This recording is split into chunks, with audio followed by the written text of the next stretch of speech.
నమస్కారం ఫ్రెండ్స్.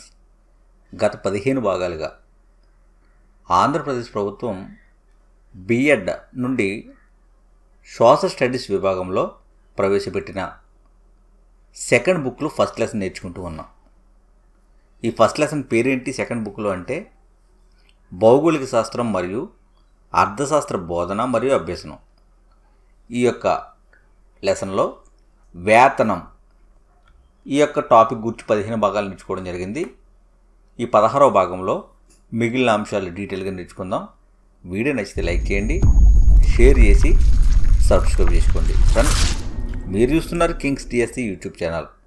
మరి ముఖ్యంగా మీకు చెప్పేది ఏంటి అంటే డిఎస్సి అనౌన్స్ చేసే సమయం దగ్గర పడింది. కాబట్టి తెలంగాణ వారు కానీ ఆంధ్రప్రదేశ్ వారు కానీ ప్రతి ఒక్కరు కూడా నెంబర్ ఆఫ్ టైమ్స్ రివిజన్ చేసుకోవాల్సిన అవసరం చాలా ఉంది. కాబట్టి దీనికి అనుకూలంగానే బుక్స్ మైండ్ మ్యాపింగ్ రూపంలో మీకు అందించడం జరిగింది.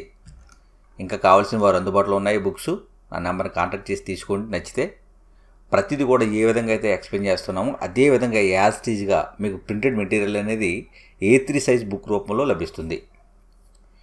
వీడియోలో చూసినట్లయితే వేతనం అంటే శ్రామికులకు ప్రతిఫలంగా చెల్లించే ధర.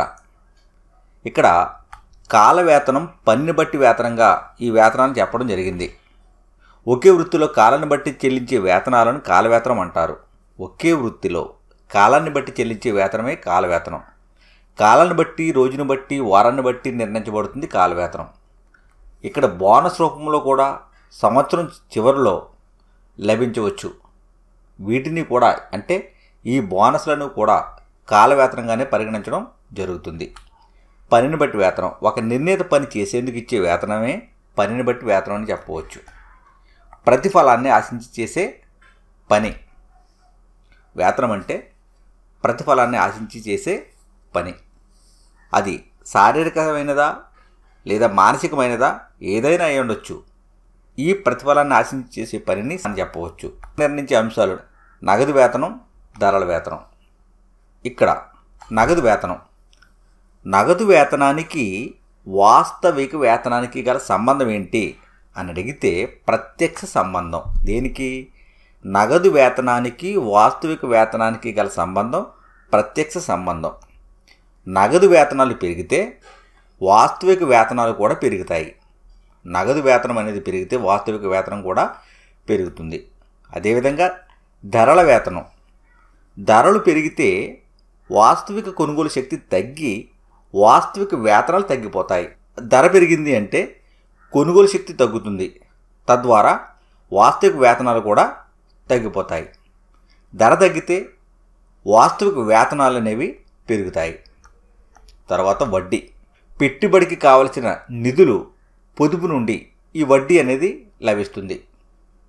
నిధులు పొదుపు చేసుకోవడం ద్వారా ఈ నిధుల నుండి మనకు వడ్డీ వస్తుంది. ఇక్కడ స్థూల వడ్డీ, నికర వడ్డీ అని వడ్డీని చెప్తున్నారు. ఇక్కడ రుణగ్రస్తుడు తీసుకున్న రుణం కంటే ఎక్కువ చెల్లించే మొత్తమే వడ్డీ.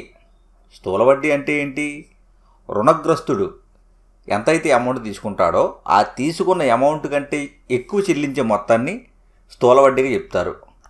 స్థూల వడ్డీ, ఈ నికర వడ్డీల అంశాలు. నికర వడ్డీ నష్టభయానికి ప్రతిఫలంగా చెప్పవచ్చు.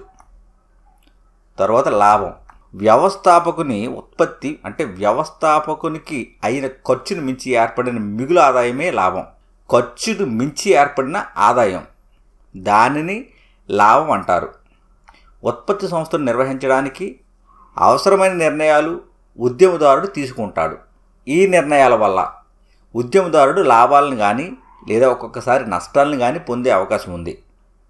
ఇక్కడ స్థూల లాభం. వ్యవస్థాపకునికి లభించే మొత్తం ఆదాయాన్ని, మొత్తం ఎంతైతే ఆదాయం లభిస్తుందో ఆ మొత్తం ఆదాయాన్ని స్థూల లాభం అంటారు. సంపూర్ణ మార్కెట్. దీనికి సంబంధించి ఎటువంటి పోటీ లేకుండా సజాతీయ వస్తు విషయంలో పాల్గొనే ఆ మార్కెట్ను పరిపూర్ణ పోటీ మార్కెట్ అంటారు. ఎటువంటి పోటీ కూడా ఉండదు, సజాతీయ వస్తువులు ఉంటాయి. ఈ విషయంలో పాల్గొనే మార్కెటే పరిపూర్ణ పోటీ మార్కెట్. ఇది సులభమైనది, ఆదర్శ మార్కెట్గా కూడా చెప్పబడుతుంది. సంపూర్ణ పోటీ మార్కెట్ అంటే అర్థం ఏంటి అంటే వివిధ సంస్థల మధ్య పోటీ. ఇక్కడ మధ్యవర్తిత్వం అనేది ఉండదు. సంపూర్ణ పోటీలో మధ్యవర్తిత్వం ఉండదు. నిజ జీవితంలో పోటీ అంటే ప్రత్యర్థి అని అర్థం. నిజ జీవితంలో అయితే ప్రత్యర్థి, మన అపోనెంట్ ఉన్నారు అని చెప్పేసి నిజ జీవితంలో చెప్తాం. ఇక్కడ సంపూర్ణ పోటీలో అయితే వివిధ సంస్థల మధ్య పోటీ అని అర్థాన్నిస్తుంది. ఇక్కడ శ్రీమతి రాబిన్సన్ ప్రతి ఉత్పత్తిదారుడు డిమాండ్, వీటికి పరిపూర్ణ వ్యాకోచత్వం ఉంటుంది అని, అది పరిపూర్ణ మార్కెట్ అవుతుంది అని రాబిన్సన్ అభిప్రాయపడ్డారు. సంపూర్ణ పోటీ మార్కెట్ లక్షణాలు ఏంటి? అధిక సంఖ్యలో అమ్మకందారులు ఉంటారు, కొనుగోలుదారులు ఉంటారు. సజాతీయ వస్తువు ఉంటుంది. ప్రభుత్వ నియంత్రణ ఉండదు. సంపూర్ణ పోటీ మార్కెట్లో ప్రభుత్వ నియంత్రణ ఉండదు. రవాణా ఖర్చులు ఉండవు. ఉత్పత్తి కారకాలు పూర్తి గమనశీలత కలిగి ఉంటాయి. పరిపూర్ణ జ్ఞానం ఉంటుంది. పరిపూర్ణ పోటీలో ధర నిర్ణయించబడుతుంది. పరిపూర్ణ పోటీలో ధర అనేది నిర్ణయం అవుతుంది. తర్వాత ఏకస్వామ్యం. ఒక ఉత్పత్తిదారుడు ఉండే మార్కెట్ అని అర్థం. ఏక అంటే ఒక ఉత్పత్తిదారుడు ఉండే మార్కెట్టే ఏకస్వామ్యంగా చెప్పబడుతుంది.